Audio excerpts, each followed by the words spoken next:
स्वागत है आपका हमारे YouTube चैनल आचार्य अशोक पिलोदिया पर। आज हम पढ़ने जा रहे हैं कक्षा 7वीं का पाठ हास्य बाल कवि सम्मेलनम। तो चलिए शुरू करते हैं। हास्य बाल कवि सम्मेलन ऐसे कवियों का सम्मेलन जो बालक हैं और आपको हंसा हंसा के बहुत ज्यादा प्रसन्नचित करेंगे। विविध वेशभूषा धारिण है चत्वारः बाल कवयः मंचस्य ऊपरी उपविष्टाः सन्ति। विविध प्रकार की वेशभूषा धारण करके 4 बाल कवि मंच पर बैठे हुए हैं। अधः मीन्स नीचे, श्रोतारः मीन्स श्रोता, हास्य कविता श्रवणाय उत्सुकाः सन्ति। और नीचे जो बैठे हुए जो श्रोता हैं वो उत्सुक हैं और कोलाहलम च कुर्वन्ति, और कोलाहल कर रहे हैं, शोर कर रहे हैं। तो ऐसा बालक रूपी कवियों का ये सम्मेलन है जिसमें श्रोता काफी उत्सुक नजर आ रहे हैं। आगे है, संचालक महोदय कहते हैं कि अलम कोलाहलेन, कि कोलाहल मत कीजिए। अद्य परम हर्षस्य अवसर है, आज बहुत ही हर्ष का विषय है, प्रसन्नता का विषय है। यत अस्मिन् कवि सम्मेलने काव्य हंतारः कालयापकाश्च भारतस्य हास्य कवि धुरंधराः समागताः सन्ति। तो उसने कहा कि आज बड़े ही खुशी की बात है कि इस कवि सम्मेलन में काव्य की हत्या करने वाले और समय को बर्बाद करने वाले भारत के हास्य धुरंधर कवि यहाँ पर आए हुए हैं। एहि करतल ध्वनिना वयम एतेषाम स्वागतम कुर्मः, और हम करतल ध्वनि से तालियों के साथ हम उन सभी का स्वागत करते हैं। गजधराः, गजधर कहते हैं सर्वेभ्यो रसिकेभ्यो नमो नमः, सभी रसिकों को मेरा नमस्कार। प्रथमम तावद अहम आधुनिकम वैद्यम, सबसे पहले मैं आधुनिक वैद्य को, आधुनिक जो डॉक्टर अपने आप को कहते हैं उनको आधारित मान करके कुछ कहना चाहता हूं। तो सुनिए क्या कहना चाहते हैं कि उद्देश्य स्वकीयम काव्यम श्रावयामि, उनको उद्देश्य करके आप जो मेरा काव्य है उसको ध्यान से सुनिए। वैद्यराज है नमस्तुभ्यम यमराज सहोदर, यमस्तु हरति प्राणान वैद्य प्राणान धनानि च। तो वो कहते हैं कि हे वैदराज, नमस्तुभ्यम, तुम्हें नमस्कार करते हैं। तुम तो यमराज सहोदर है, तुम तो यमराज के सगे भाई हो। यमस्तु हरति प्राणान, यमराज तो केवल प्राण हरते हैं। वैद्य है प्राणान धनानि च, और वैद्य तो प्राण भी हरते हैं और धन भी हरते हैं, धन भी ले लेते हैं।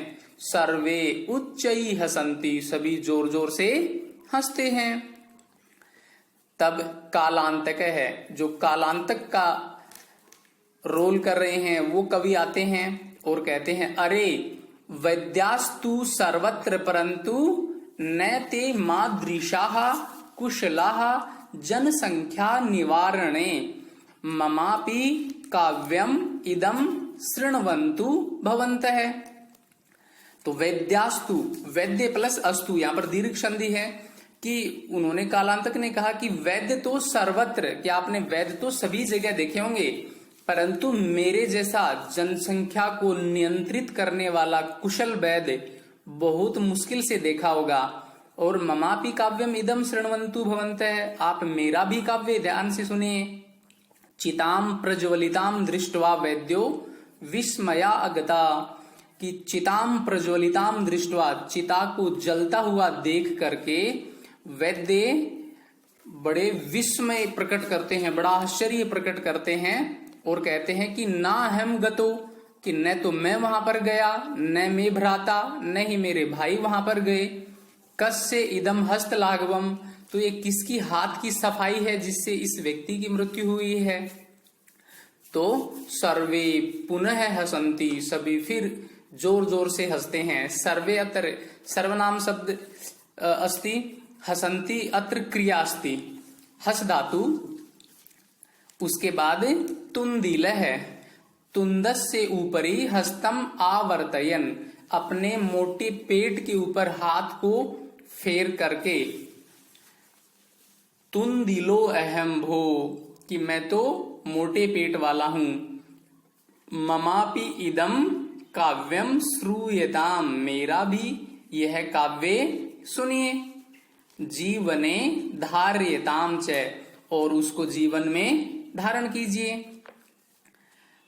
तो उन्होंने कहा कि परान्नम प्राप्य दुर्बुद्धे, कि जो पर अन्न, परान्नम अत्र दीर्घ संधि अस्ति, दूसरों के घरों का जो अनाज है वो बहुत ही मुश्किल से किसी ऐसी दुर्बुद्धि वाला व्यक्ति है उसी के घर से ही पर अन्न प्राप्त होता है।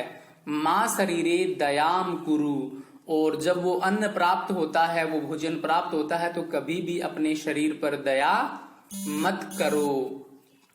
पर अन्नम दुर्लभम लोके, क्योंकि दूसरों के घर का भोजन बड़ा ही दुर्लभ है, बहुत ही मुश्किल से मिलता है संसार में। शरीराणी पुनः पुनः, और शरीर का क्या है, वो तो बार बार मिलता रहता है। सर्वे पुनः अट्टहासम कुर्वन्ति, और सभी लोग जोर जोर से ठाके मारकर हंसते हैं। चारवाक है, तभी चारवाक कहता है आम आम, हाँ हाँ, शरीरस्य पोषणम सर्वथा उचितम एव, कि शरीर का पालन पोषण करना तो सबसे पहले ही कहा गया है, सबसे उचित ही कहा गया है। यदि धनम नास्ति, यदि हमारे पास धन नहीं है, तदा ऋणम कृत्वापि पौष्टिकः पदार्थः एव भोक्तव्यम, यदि हमारे पास धन नहीं है तब भी हमें ऋण लेकर के पौष्टिक पदार्थ ग्रहण करने चाहिए, खाने चाहिए।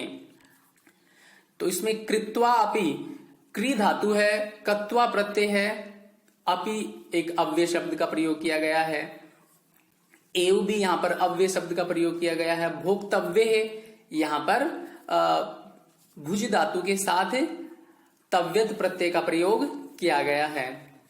तदा कथयति चारवाक कवि, और उसके बाद चारवाक कवि भी कहते हैं यावत् जीवेत सुखम जीवेत ऋणम कृत्वा घृतम पिबेत, कि आप जब तक जीवो सुख पूर्वक जीवो और ऋण लेकर के घी पियो। श्रोतारः है, तब जो दर्शक थे, सुनने वाले थे, वो तरही ऋण से प्रत्यार्पण कथम, तो फिर हम ऋण वापिस कैसे लौटाएंगे? तो चारवाक कहते हैं श्रूयताम मम अवशिष्टम काव्यम, तो आपने मेरा बचा हुआ काव्य अभी नहीं सुना है, वो भी ध्यान से सुनिए।